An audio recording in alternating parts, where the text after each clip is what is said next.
dream big dreams, but they never take any action. If you don't believe in yourself, you've already lost the battle. Not believing in yourself is a losing battle, because either you won't try at all, or you will convince yourself that you can't do it. And when you convince yourself that you can't do it, your results are going to confirm what you believe.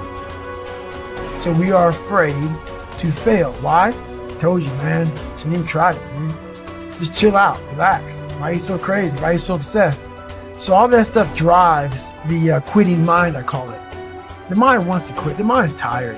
The mind thinks it's very deserving. So the biggest problem in this world is other people, not yourself. It's other people in your head. They are puppet mastering you pretty much on your life. I dare you to give up everything that is keeping you from your dream, to say no to all the negative influences. I dare you to pick up a book instead of a drink. I dare you to work harder than you think you did yesterday. I dare you to prove them wrong. I dare you to prove yourself right. You must be yourself if you want to experience your true purpose in life. If you're different, be different. Be different and do it with pride. If someone doesn't like it, if many people don't like it, who cares? Your life would feel better and richer if you had a goal, you chase that goal, you accomplish some things, and you would get this boost of confidence, you'd get this boost of self-esteem, like whatever it is that you're into doing. The time has come for you to understand that you cannot depend on the opinions of others.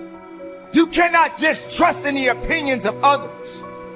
You cannot allow other people to validate you, because you are just who you are. Nobody is going to be like you.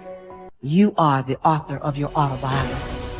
You write the story of your life. No one can write your financial story. No one can write your spiritual story. No one can write your emotional story but you. The pen has always been in your hand. The pen has always been in your hand. I say write a story that's going to be damn good to read. But don't let yourself be vulnerable to weakness. Don't let weakness consume you. Don't let hopelessness consume you. Be about your business. Understand that you got to keep living and living strong. When nobody's looking, when nobody's watching, when nobody understands the measure of passion that you carry, can you keep going? Don't stop! You're right there! Find something. Find a thing that you genuinely enjoy, because getting good at things you genuinely enjoy is extremely beneficial for young people, because it lets you know that, like, everybody thinks they're a loser. Every young person thinks they're a loser. At least a young person in the situation I was at. Like, I didn't know I wasn't a loser until I started winning, until I started doing martial arts. Martial arts taught me that, like, I could get better at stuff, that I wasn't really a loser. I just was someone who was, like, in a fucked up situation. But you could channel all that energy that you have as a young person into something and get better at it. And then all of a sudden people admired me. I was like, this is crazy. So I went from being someone who was incredibly insecure and basically a failure to someone who was really successful at this one thing that was very dangerous, that other people were scared of.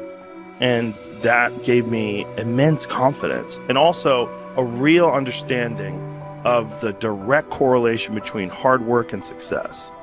And kind of understanding that you're not a loser. Right.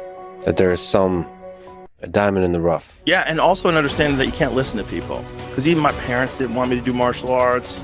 They didn't want me to fight. They didn't want me to do stand-up.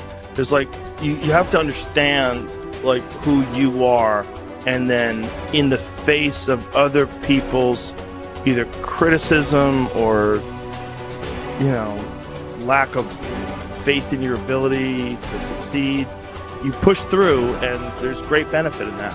And then you realize that you can kind of apply that to other things in life. You can apply that to critics, you can apply that to social media commentators, you can apply that to a lot of things. I don't think people are happy if they don't have puzzles and complex tasks and things that are interesting to them, whether it's an art project or whether it's learning something completely new like stand-up comedy. Like, doing things that are difficult is it's as much of a nourishment of the mind as food is a nourishment of the body.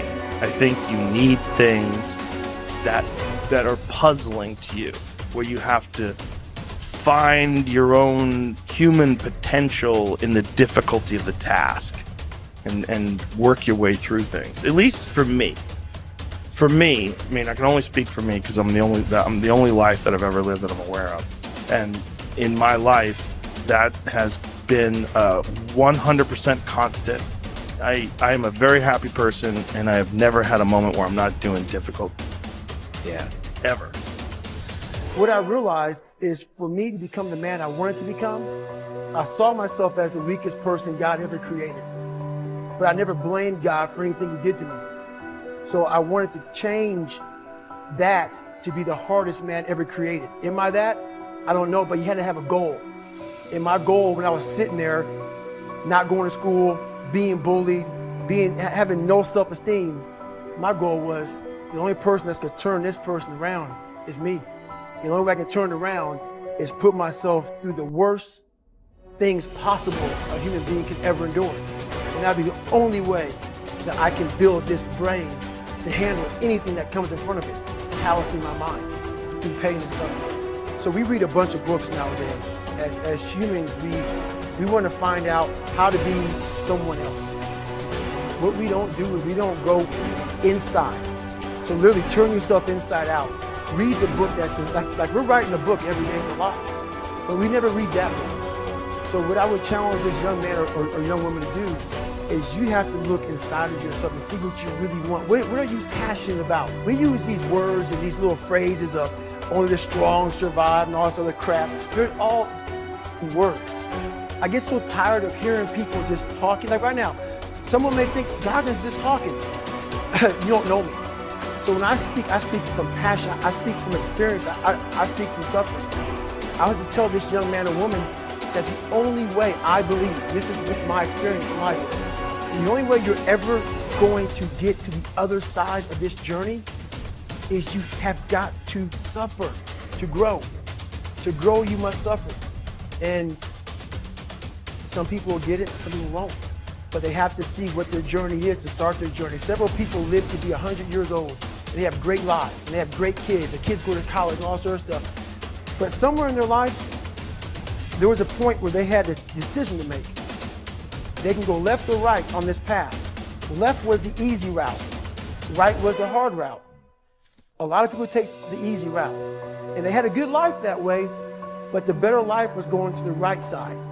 And you may have 20 years of pain and suffering to get past it, but a lot of us die never truly starting our journey. And I would tell this young person, you gotta start your journey. It may suck, but it will come out the other side where you're coasting. Study the values you admire. You learn values by studying them closely.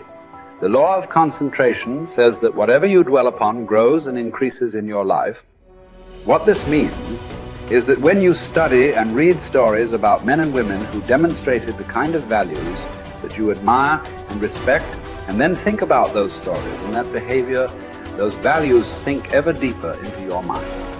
Once these values are programmed into your subconscious, they create a propensity within you to behave consistently with those values when the situation requires them. For example, in military training, soldiers are continually told stories of courage, obedience, discipline, and the importance of supporting their fellow soldiers. The more they hear these stories, discuss them, and think about them, the more likely they are to behave consistently with these values when they're under the pressure of actual combat. The core virtue of character is truth. Whenever you tell the truth, however inconvenient it may be at the time, you feel better about yourself and you earn the respect of the people around you. One of the highest accolades you can pay another person is to say that he or she always tells the truth. Emulate the people you most admire. Much of your character is determined by the people you most admire. both living and dead. Who are they? Looking over your life and history, make a list of the people whom you most admire, and next to their names, write out the virtues or values that they most represent to you. If you could spend an afternoon with anyone, living or dead, what one person would you choose? Why would you choose that person? What would you talk about during your afternoon together? What questions would you ask, or what would you want to learn? Consider this as well. Why would that person want to spend an afternoon with you? What are the virtues and values that you have developed that make you a valuable and interesting person? What makes you special? Practice the values you respect. You develop values by practicing them whenever they are called for. As the Roman Stoic philosopher Epictetus said, circumstances do not make the man. They merely reveal him to himself. When a problem occurs, people tend to react automatically based on the highest values that they have developed up to that moment. We develop values by repetition, by behaving consistently with a particular value over and over again until it becomes a habit and locks in so that we come to practice it automatically.